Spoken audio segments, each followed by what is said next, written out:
history as a race between state power and social power. Just as the two basic and mutually exclusive interrelations between men are peaceful cooperation or coercive exploitation, production or predation, so the history of mankind, particularly its economic history, may be considered as a contest between these two principles. On the one hand, there is creative productivity, peaceful exchange and cooperation. On the other, coercive dictation and predation over those social relations. Albert J. Nock happily termed these contesting forces social power and state power.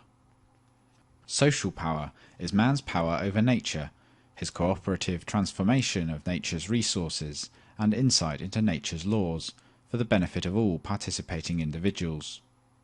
Social power is the power over nature, the living standards achieved by men in mutual exchange.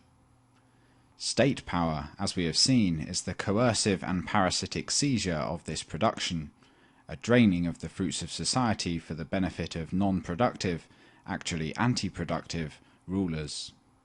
While social power is over nature, state power is power over man.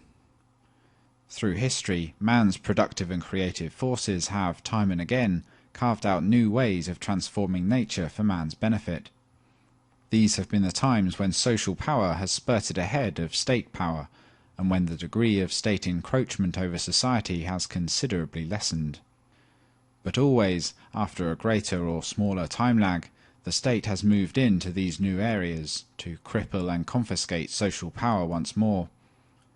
If the 17th through 19th centuries were, in many countries of the West, times of accelerating social power and a corollary increase in freedom, peace and material welfare, the 20th century has been primarily an age in which state power has been catching up, with a consequent reversion to slavery, war and destruction.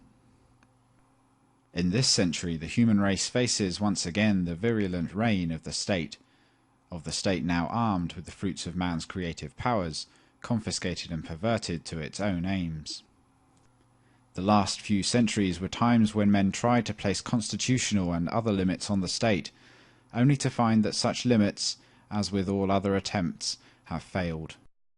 Of all the numerous forms that governments have taken over the centuries, of all the concepts and institutions that have been tried, none has succeeded in keeping the state in check.